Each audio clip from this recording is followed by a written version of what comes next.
Well, let us start our today's class on working capital management. Class, we are learning that factoring part. Is it not? Factoring, what is factoring? We have understood. Is it not? Various kinds of factoring we are discussing with recourse factoring, without recourse factoring. Can you tell me what is factoring with recourse and what is without recourse factoring? With recourse means the risk upon still on company, but without recourse, in case of without recourse factor, risk completely based on the factor. Okay, okay. So we'll start from that. We are supposed to do solve a question also. I am going for screen sharing now. Wait a minute.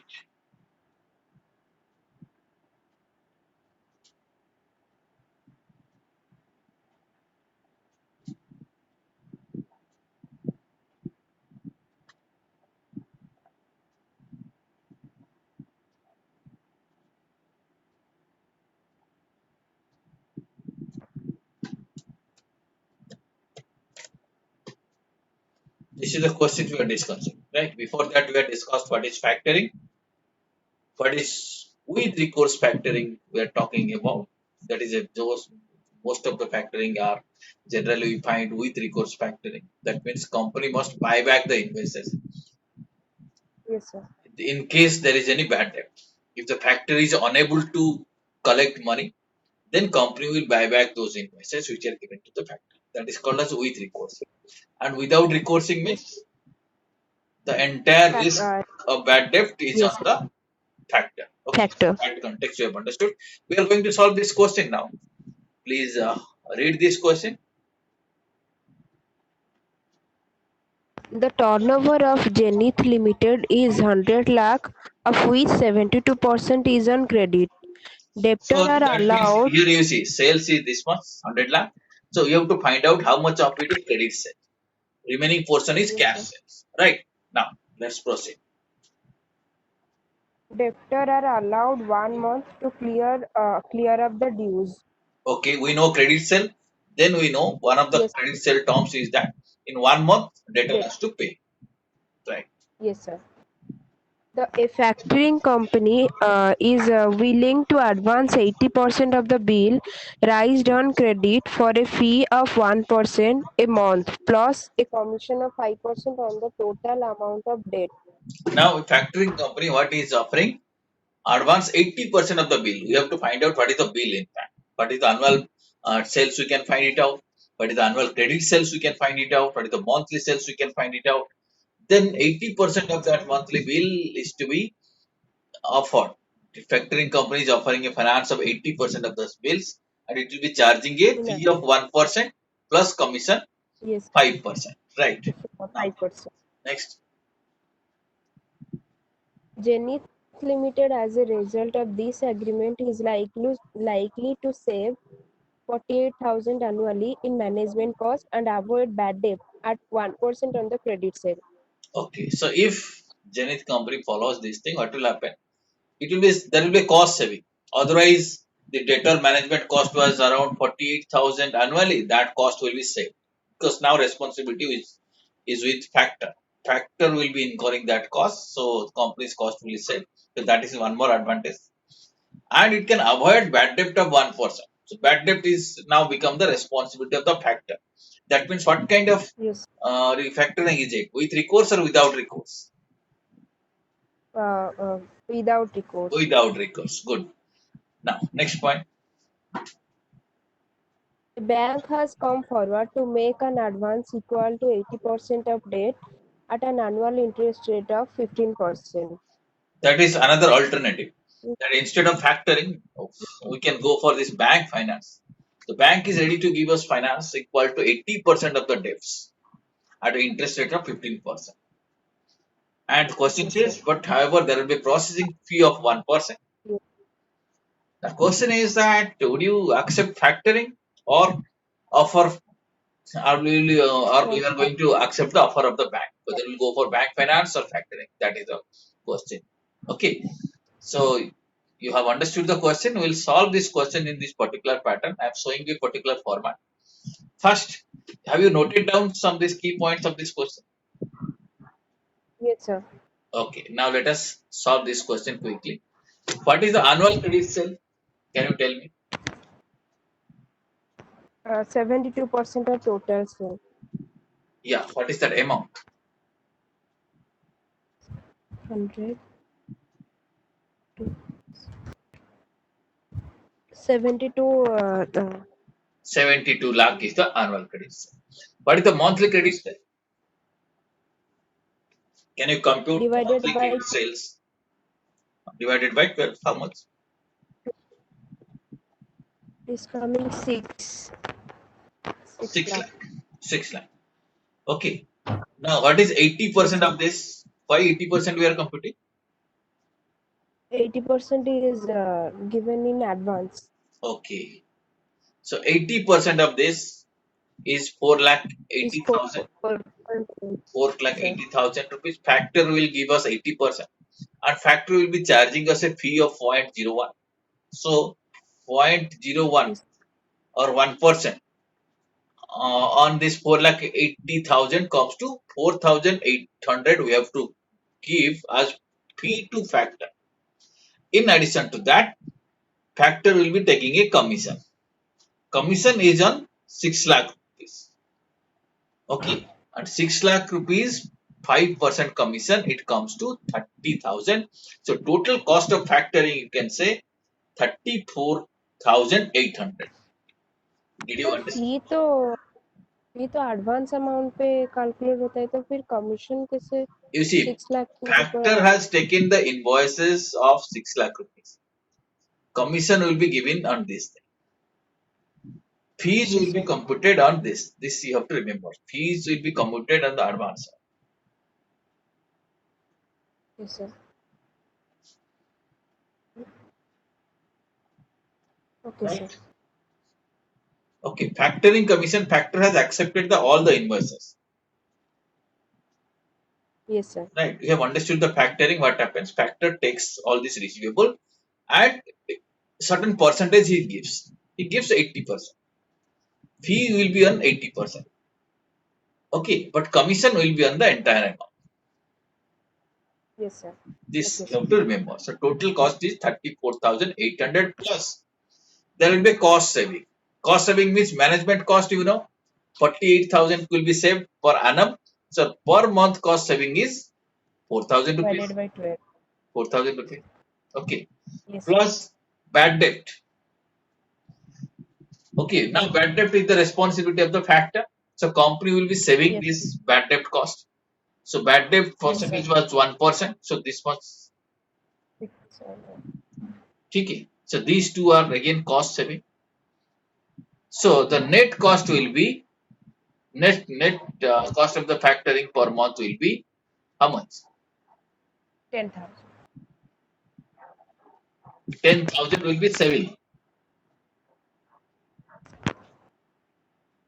Is it not? 10,000 will be saving. Yes sir So less 34,800 minus 10,000, 24,000 24,800 will be in fact the net cost of factoring. Okay, here there is again a typographic error. This line should come down, this line should go off. Is it not? So yes net sir cost of factoring is yes how much? This is the net cost of factoring. Net cost of factoring how much? 800 24,800. Is it clear? 24,800 Is it yes sir clear? Okay. Yes sir Okay. So yes this sir is one option. If you go for factoring, my cost will be 24,800.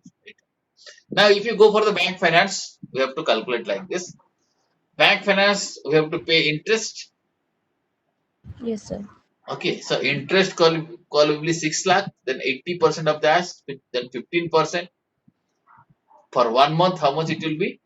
6,000 rupees divided by interest we have to pay. Yes sir Okay. Got it? Yes sir yes sir Now, we have to pay processing fee for the bank finance also. That is yes 6,000 6,000 rupees. Right. And in case of bank yes sir finance, bad debt possibilities are still there because bad debt yes is sir our responsibility. Yes So sir 6,000 will be cost. Yes sir Management cost also you have to incur in case of bank finance. It is not factoring. So 4,000 rupees per month, just like that. That means 48,000. per annum divided by 12, 4,000 rupees. So net cost per Yes, month is 22,000. So yes, sir. 22,000 Yes, is sir. bank finance, and how much was for factoring? I think 24,000 something. 24,800. Yes, sir. Okay. So cost of bank finance is less than the cost of factoring. Yes, Therefore, yes.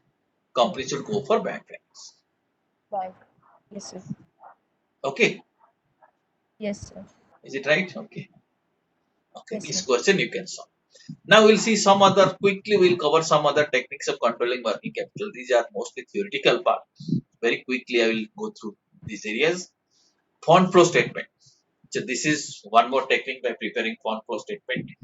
Many companies try to monitor working capital. So this in fact shows the flow of working capital, flow of current assets and current liabilities are monitored through preparation of this fund flow statement. Just have an idea. Then one more services available, that is called as a forfeiting service. In case of forfeiting, what happens? The company sells and some other forfeiting company purchases the trade bills, promissory notes, etc. without recourse. Without recourse means the responsibility is All entirely the with the forfeiting company. Company yes, which sir. is accepting these bills, right? It is their responsibility.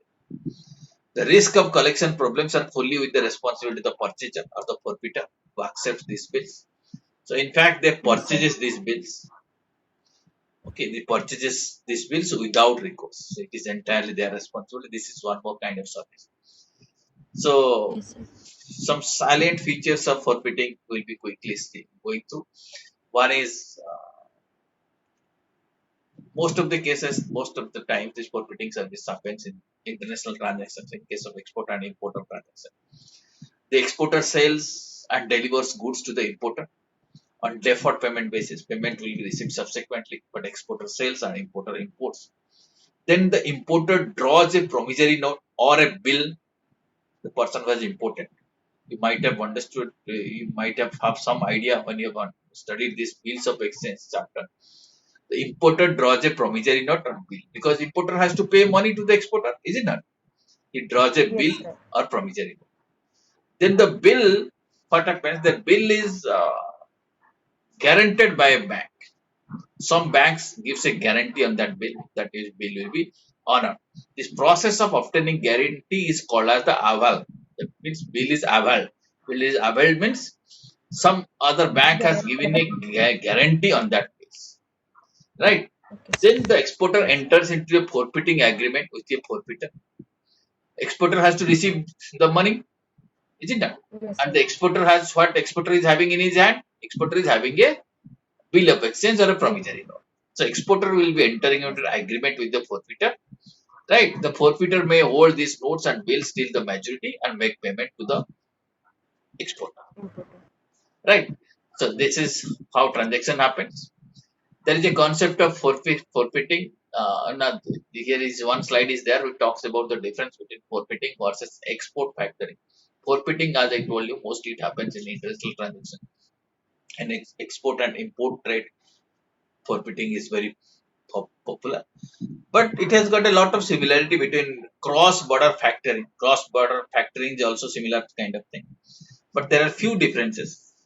One difference is that forfeiter discounts the entire value of the note or bill, but the factor finances maybe something around 75 to 80%, 75 to 85%, right?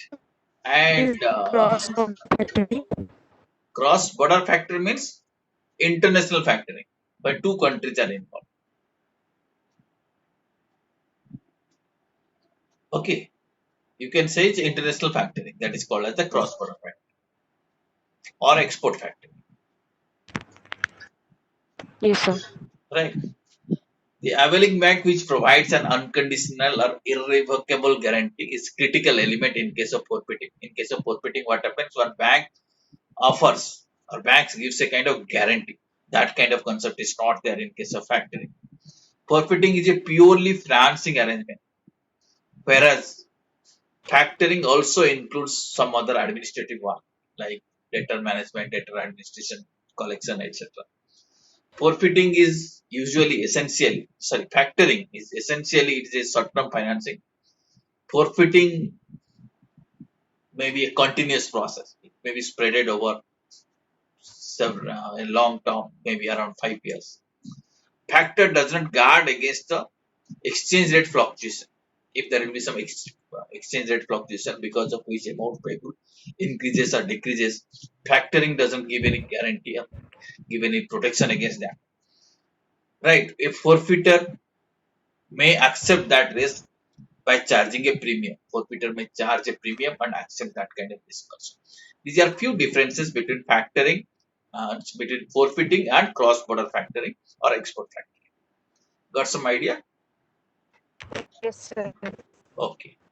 Now ratio So, analysis. Yeah, you're asking something. Please ask. I'm asking, forfeiting is better. Forfeiting is better or factoring is better? Is it your question? Is it your question? Rosalie, you are asking the question, no? Okay, your voice is not clear, but I understood which is better. It depends upon the circumstances. Okay. So in a particular situation, forfeiting might be better. In some other situation, factoring might be better. It depends how much is the cost of forfeiting, how what is the cost of the factoring. You have to compare both the things. Okay. Okay, sir. Okay. So on that basis, you Yes, have to sir. decide which one is better. Then Yes, this is sir. one more tool. Ratio analysis is one more tool which is also helpful in working capital management. Here we calculate various kinds of ratios, and through those ratios, companies monitor working capital management. So some of the ratios you might be knowing: current ratio, that is current asset by current liabilities. So current asset, Yes, sir. these are the important components of working capital. By monitoring these Yes, sir. ratios, company manages working capital. One more ratio is called as acid test ratio, where current assets are reduced by inventories because inventories Inventory. are not readily sellable or not quickly sellable. So therefore, these are reduced. And so we can say quick asset divided by current liabilities. Then inventory turnover, cost of goods sold divided by average inventory head. Like this, these ratios are calculated. Few other ratios are like this: current assets turnover ratio, receivable turnover ratio, debt equity ratio. This ratio computations also helps in monitoring working capital management. Yes, sir. Okay. Few more ratios like quantum of shareholders fund invested in current assets. This is also one more asset, one more ratio. That how much of shareholders fund is a long-term fund. How much of that we are investing in current asset and how much of Yes. it we are investing in non-current assets. The quantum of shareholders fund and long-term funds, both the thing. Shareholders funds as well as long-term borrowed fund invested in current assets. That is one more analysis. Yes. The relationship between shareholders and long-term funds on one hand and short-term funds on the other hand. So these kind of comparisons are also helpful in managing working capital.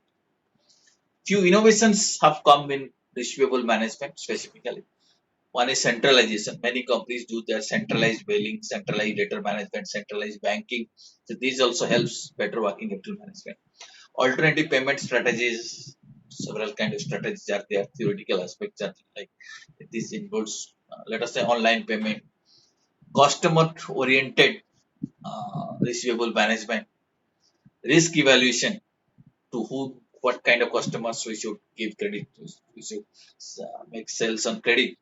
So evaluating that risk. So like this, these are some list of innovations which have come off in the field of receivable management. You can go through this slide.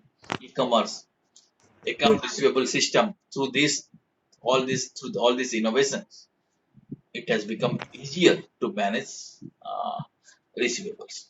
Any doubt you have in any Yes, of sir. these items? Otherwise, you can go through it later on. No, sir. Theoretical areas. Some of these explanations you can get it from the study material. You can understand. Okay. Yes, Now sir. coming to monitoring the receivable aspects. So when you talk about the monitoring, these are the several computations we make. One is computation of average age of receivables. We compute on an average basis, our debtors are outstanding for how many days? It is 60 days, 30 days. So that average age calculation. aging schedule. How much of debtors are more than 30 days old? How many of debtors are more than 6 months old? These calculations also help.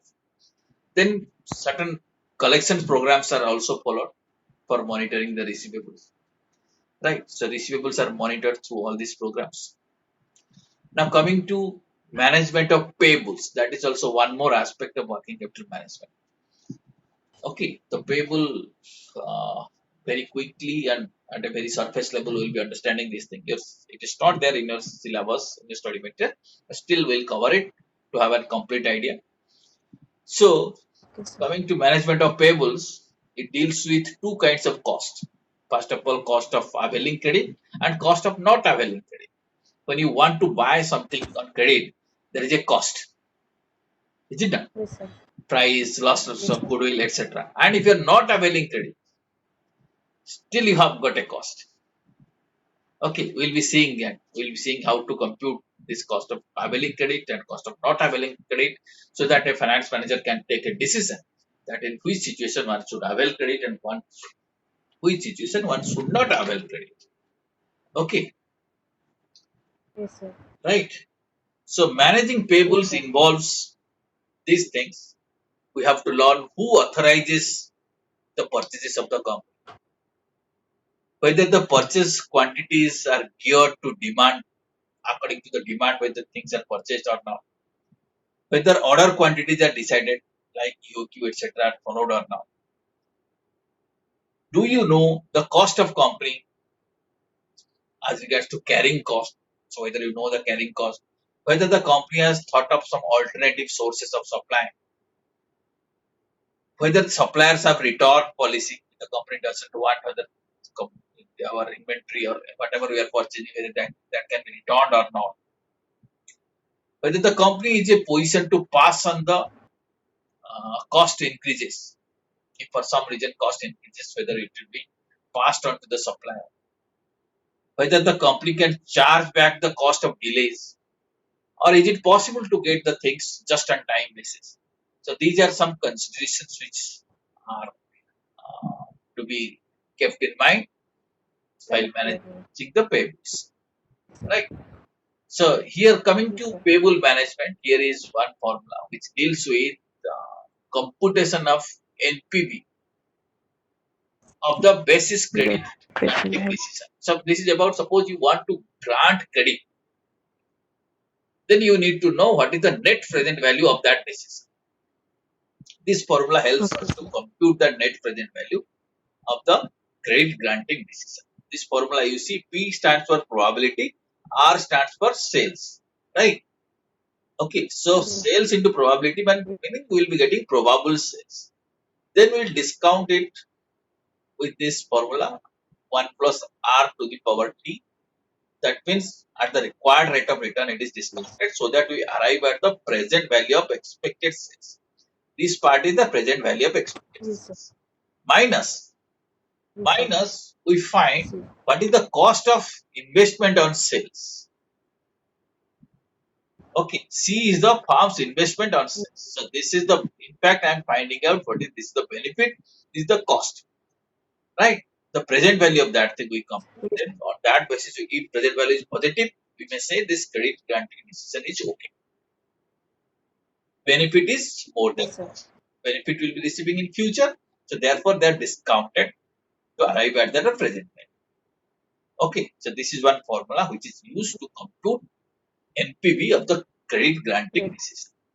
Similarly, one more formula is also used. That is, this formula is used to compute the cost of not taking discount. If you are not availing discount, what is the cost? By using this formula, you can compute 100 divided by 100 minus D. D stands for size of discount. Okay, to the power Yes, sir. 365 by T. T is the reduction in payment Yes, due. sir. We'll be seeing it with the help of some example. Minus 1. This formula is used. There is a shortcut formula also. Shortcut formula is D by 100 minus T into 365 days divided by T. We'll be solving a question by using this formula. It will help us to understand how to Yes. compute the cost of not taking a discount. Okay. Now, in that context, we need to understand few terms, some of the question, and you had earlier asked me a doubt about the question. I told you after this management of payables, I will be Yes, sir. explaining you what is this. What is the meaning of this? 2 by 10 net 30, 2 by let us say 2 by 20 net 45, 2 by 5 net 60. Many times these are the certain terms which are used uh, in businesses, right? When I say 2 by, Yes. let us say this question, it says indication of something like this 2 by 10 net 30. Okay, what does it mean? That when I say 2 by 10 net 30 means if you pay the bill in 10 days, then you'll be getting 2% discount. Understood? Otherwise, you have to Yes, pay sir. it within 30 days. So normal credit period is how much? 30 days. But if you pay in 10 days, then you'll be getting 2% discount. Two That is what it is actually 2 by 10 net 30. Suppose I will say 2 by 15 net 60. Can you tell me what is the meaning of this? within 15 days. If we are paying within 15 days, then we will get 6% of discount. 2% discount. And that period is of 50% discount, yes, sir. Okay. And maximum of two you can pay within 60 days. Okay. So that is what you need to understand. Sometimes it is expressed like this 2 by 15, comma n 30. That means 2% discount if you are paying in 15 days. And n 30 means no Yes, sir. discount if you are paying in 30 days. Okay. No discount. No discount, zero discount you are paying. Yes. Or sometimes it is expressed like this Yes. n by 10 EOM. That means the invoice is payable within 10 days after the end of the month. EOM means end of the month. Okay, suppose I'm raising invoices on January 15th. So it is payable by February 10th. Month end, then 10th. Yes, sir.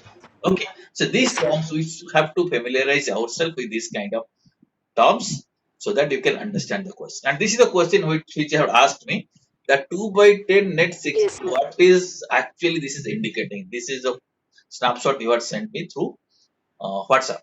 Yes, Okay, sir. so we'll solve this question now. Okay, this Yes, is a sir. question. Can you read this question? Very good question. Find out the average size of receivable if the goods are sold for 10 lakh on a net 60 credit term with an assumption that 20% of the customer do not pay within the prescribed time. Will there be any change in the average size if the term of credit change to 2 by 10 60 assumption that 60% of the customer avail discount? So it says the average size of receivables. Find out the average size of receivables if the company goods are sold for rupees 10 lakh on net on a net 60 Yes, credit terms with an assumption that 20% of the customers do not pay in the prescribed time. That means 80% will pay in the prescribed time, 20% will not pay in the prescribed time. Prescribed time is 60 sir. days.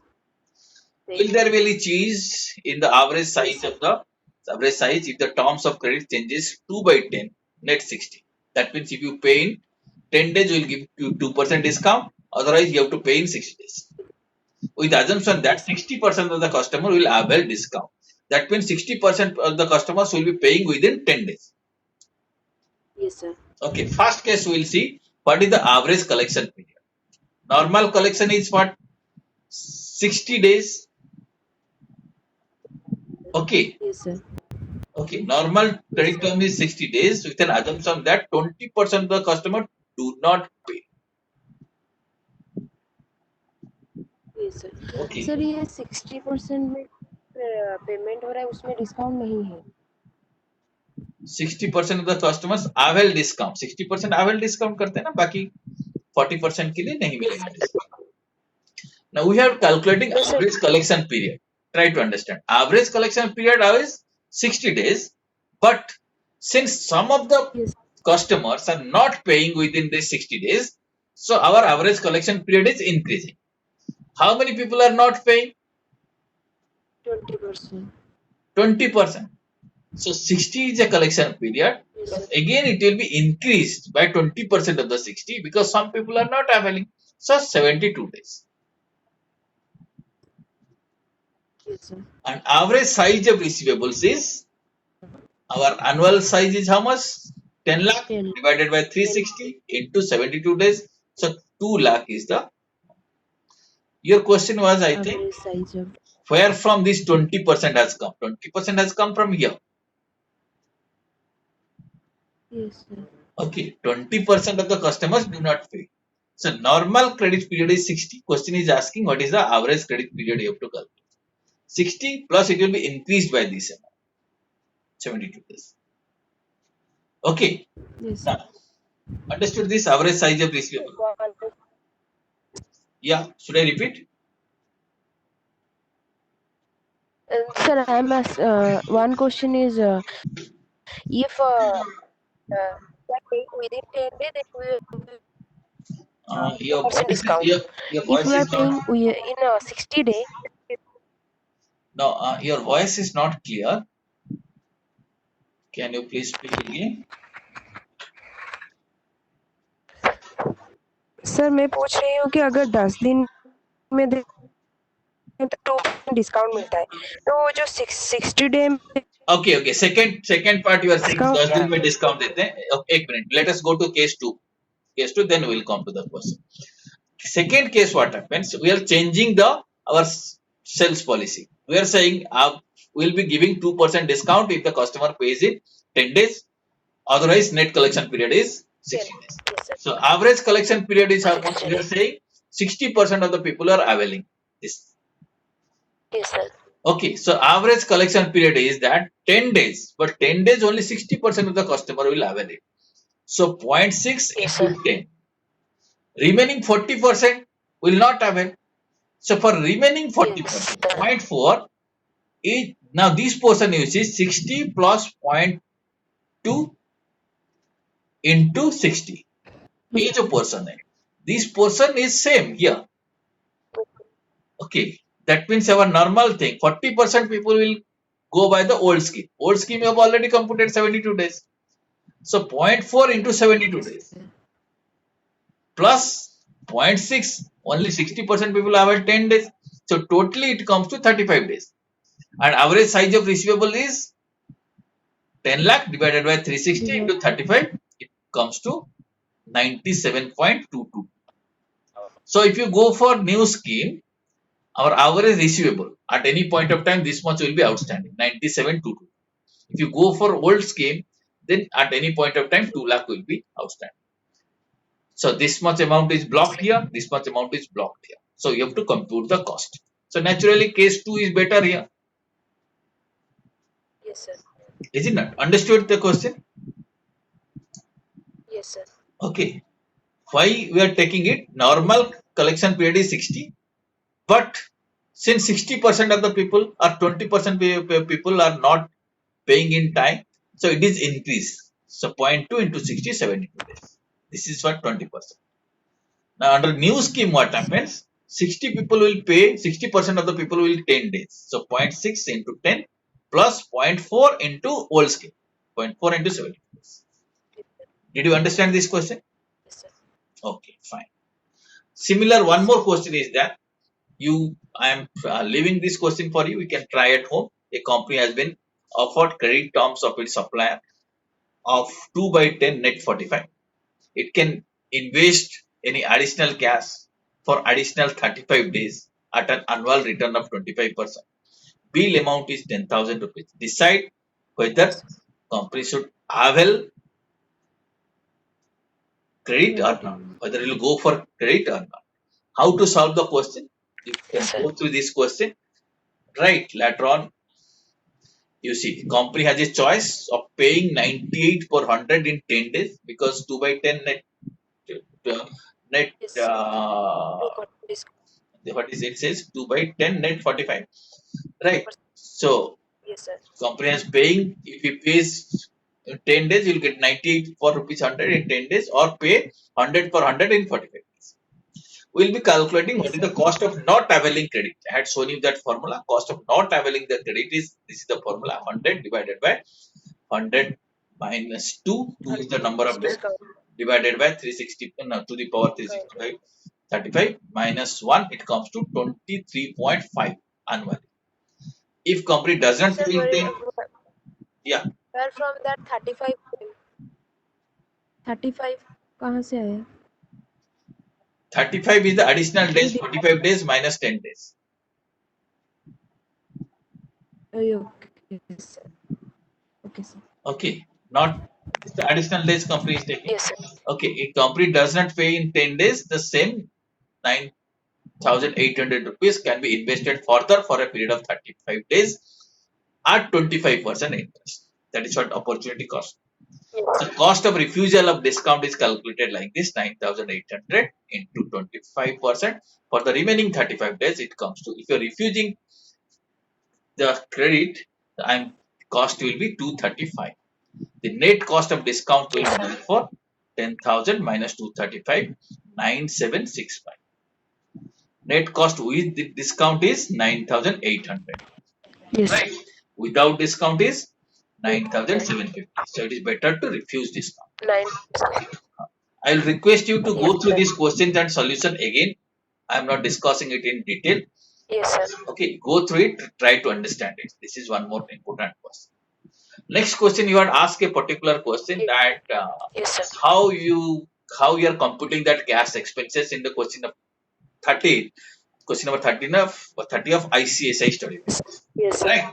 The cash expenses you see in the working capital is given working capital for cash expenses for 1 month.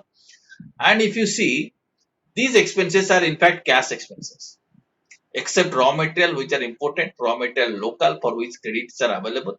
All these are the cash expenses, excluding this depreciation. Depreciation, plant depreciation, building. If you ignore, the total comes to 4,48,000 for the entire year. So the cash expenses will be 4,48,000 divided by 12. It comes to 37,334. So your question was how it is computed. It is computed like this. Is it clear?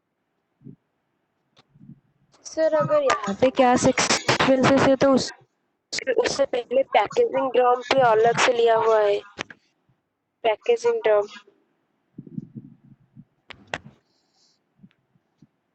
Yeah. You see what we are computing here. अगर Total capital needed, land is this much, building is this much, plant and machinery is this much. Okay. Okay. yes sir Investment in working capital. yes sir Right. Imported raw material, this much is needed. Imported, local raw material, this much money is needed. Packing, this much money is needed. All these things are needed. Plus, you have to maintain debtors, this much. You have to maintain finished goods. In addition to that, you have to give cash. Now, to compute cash, we have to give a certain percentage of working capital for cash. And here the question says cash will be 1 month. Cash requirement will be, the question says, for 1 month of the cash expenditure. And this is the total annual expenditure. So 1 month's cash I have to keep, so divided by 12. So here what you are asking, that I am including all these expenditures here, like दो let us बार say, यहाँ पे packaging no, you see, this is the working capital requirement. दो बार No, it's not. It is not 2 times. It is, you see, we are calculating here cash expenses, how much cash is required, and to calculate this thing, we are using this thing. We are using, let us say, all these expenditures, including packing costs, etc., as a basis. On that basis, we are computing cash expenditure. Don't think that it is included here and again it is included here. It is not so. We need this much of stock for packing drum. This much of stock has to be kept. But in addition to that, we have to keep cash, and the cash requirement is computed on that basis. Is it clear to you? yes Now, here one more question you had asked. Working capital here is 7,45,000, and subsequently it has taken, I think, yes sir 7,97,000. Try to understand yes here sir what the question says. question has add one more thing. It is saying, okay, it has been assumed no credit is available in respect of imported raw material.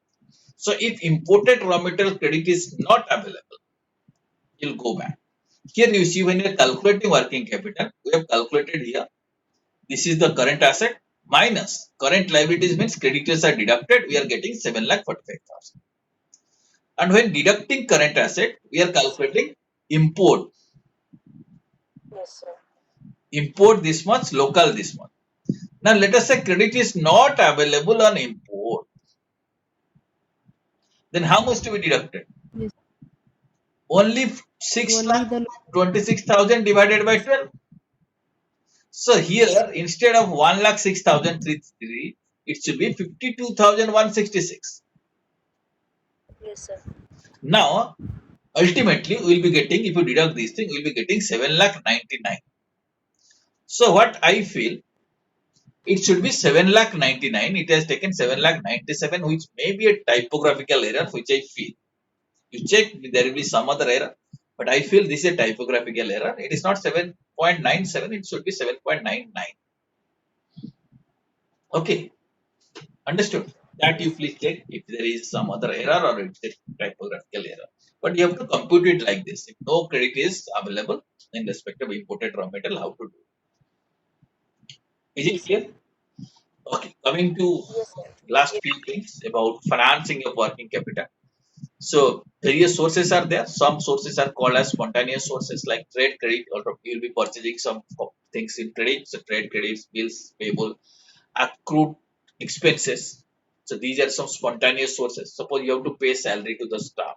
It's not that every day you are making payment. Once in a month you have to make payment. So expenditure will be accruing. So automatically you are getting some credit facility.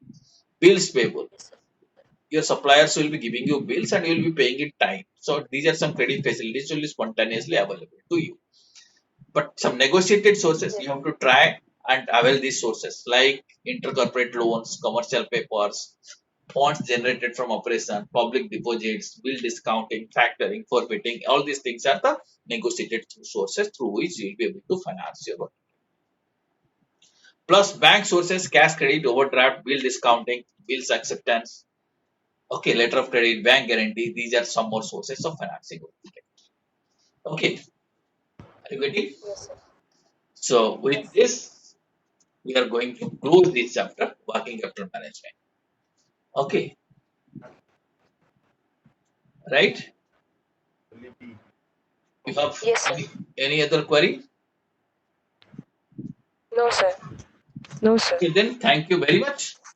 We'll catch up with next Thank you, chapter. sir. I think portfolio management, or what is that? Portfolio management or security analysis? Security analysis. Security analysis will catch up. Okay, thanks a lot. Thank you very much. Thank you, sir.